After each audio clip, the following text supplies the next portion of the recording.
नमस्कार, आप भास्कर जी साइंस में आपका फिर से स्वागत है।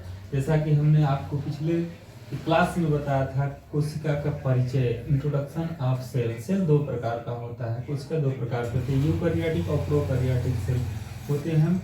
यूकैरियोटिक सेल्स के बारे में हम आज आपको बताएंगे विथ डायग्राम।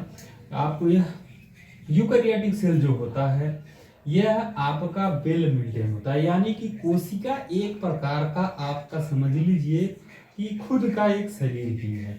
जैसे देख लीजिए, कोशिका का स्वयं खुद का एक plasma membrane, mitochondria, cytoplasm, lysosome, nucleus, nuclear membrane है। और इसके पास में दो प्रकार का सेल ऑर्गेनेल्स होता है जिसका सीधा संबंध आपके न्यूक्लियस से होता है।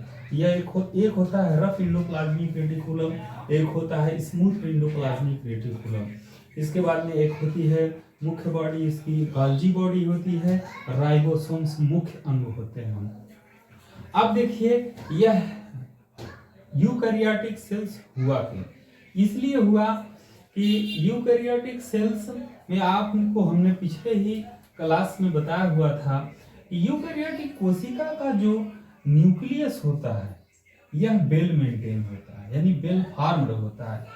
अब क्या बेल फार्म्ड होता है, ये देखिए जिस प्रकार से ये आप देख रहे हैं, इसका न्यूक्लियस, यह न्यूक्लियस है। न्यूक्लियस एक तरल पदार्थ में धंसा हुआ, जैसे ये भी आपका सेल जो है, ये सेल एक प्रकार के प्रोटीन से, प्रोटीन तरल पदार्थ है, उसमें आपके अलग अलग सेल ऑर्गेनेल्स यानी कोशिकांग धंसे हुए हैं। जैसे हमारे पास अपना खुद का मकान है, तो हमारे पास में बिजली के लिए कनेक्शन किसी एक दिशा से आता है। फिर इसके बाद में हम घर में खाना बनाते हैं, तो उस खाने से निकलने वाले धुएं के लिए हम अलग से खिड़की बनाए खोले रहते हैं। फिर इसके बाद में शौच के लिए हम अलग व्यवस्था करते हैं।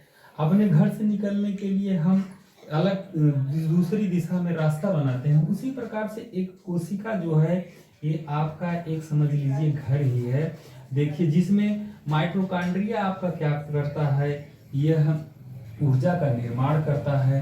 राइबोसोम्स क्या करता है, राइबोसोम्स बाहर से इसको न्यूट्रिएंट मटेरियल ला करके माइटोकॉन्ड्रिया को देता है। लाइसोसोम्स जो होता है, इसमें से खराब पदार्थ को एब्जॉर्ब करके एक झिल्ली बना करके यह इसको बाहर करता है। तो ये आपका एक कोशिका का यूकैरियोटिक कोशिका का काम हो गया। अब थोड़ा सा हम इनके ऑर्गेनेल्स के ऊपर थोड़ा सा प्रकाश डालते हैं। ये कोशिका में प्लाज्मा मेम्ब्रेन, ये माइटोकॉन्ड्रिया हो गया, ये आपका साइटोप्लाज्म हो गया। कहीं कहीं आपको साइटोल्स के भी नाम से ये दिखा जाएगा। ये आपके लाइसोसोम हो गए। लाइसोसोम के बारे में भी हमने आपको बता दिया। जैसे लाइसोसोम का काम क्या है कि आप जब अपने घर पूरे दिन भर घर में खाना बनाते हैं, साफ सफाई करते हैं, कूड़ा करकट जो होता है उसको एकत्रित करके ले जाते हैं, कूड़ेदान में करते हैं, वही काम लाइसोसोम्स का है। लाइसोसोम्स क्या होता है, जब माइटोकॉन्ड्रिया एनर्जी का फॉर्मेशन करती है, तो इस एनर्जी के फॉर्मेशन में जो वेस्ट मटेरियल्स निकलते हैं, उस वेस्ट मटेरियल को ये पैकिंग करता है। पैकिंग करके इस प्रकार से पिनाइकोसाइटोसिस बेसिलिस फॉर्म से ये क्या करता है, इसको बाहर कर देता है। देखिए, इस तरह से इसको बाहर कर देता है। ठीक, अब इसमें आप देखिए, फिर ये आपका माइटोकॉन्ड्रिया हो गया, लाइसोसोम हो गया। और अब हम आते हैं न्यूक्लियस की तरफ। न्यूक्लियस के बगल में आप देखिए रफ एंडोप्लाज्मिक रेटिकुलम है। रफ एंडोप्लाज्मिक रेटिकुलम का फॉर्मेशन जो होता है, ये न्यूक्लियस के मेम्ब्रेन से ही होता है।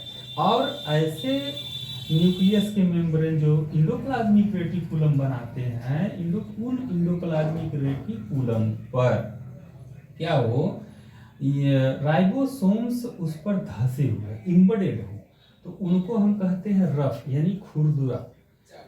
उनको रफ एंडोप्लाज्मिक रेटिकुलम कहते हैं। फिर इसके बाद में जिस पर नहीं धंसा होता है उसको हम स्मूथ एंडोप्लाज्मिक रेटिकुलम कहते हैं। यानी कि कहेंगे कि यह कोशिकाएं की जो क्रिया होती है, तो पहले ही हमने आपको बता दिया है, कोशिका सेल जो होता है दो माध्यमों से ऑपरेट होता है। उसको हम कहते हैं संरचनात्मक एवं क्रियात्मक, यानी स्ट्रक्चरल एंड फंक्शनल। स्ट्रक्चरल में आपने देख लिया क्या क्या इनमें स्ट्रक्चर मौजूद है, क्या क्या इसमें संरचना मौजूद है, किस प्रकार से इसकी संरचना है। संरचना और भी बहुत प्रकार की होती है। अब हम आते हैं क्रियात्मक।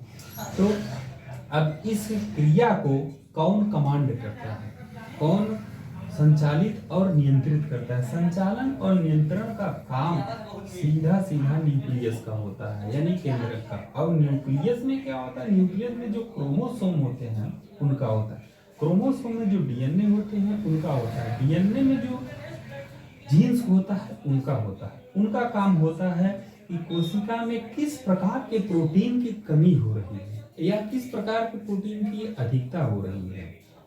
तो इस प्रकार के प्रोटीन की कमी को पूरा करना या बढ़े हुए प्रोटीन पर कंट्रोल करना, यह कोशिका का यही काम होता है। और इसको संचालित और नियंत्रित करने का काम ये आपका न्यूक्लियस करता है। हम अब आगे चलते हैं।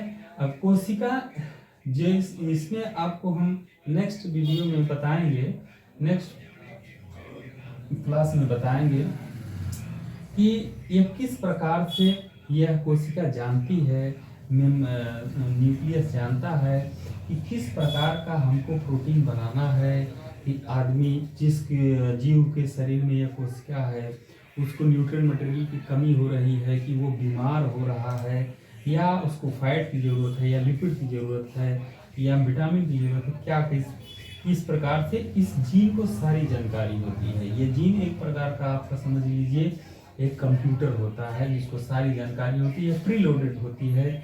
जानकारी के आधार पर यह कोशिका को कमांड करते हैं और संचालित और नियंत्रित दोनों का काम करते हैं। ये इनको आर्डर भी देते हैं, उस आर्डर को ये खुद कंट्रोल भी करते हैं। तो इस प्रकार से कुछ हद तक आपको समझने में बहुत आसानी होगी यूकैरियोटिक सेल्स। नेक्स्ट क्लास में हम आपको prokaryotic cell with diagrammatic representation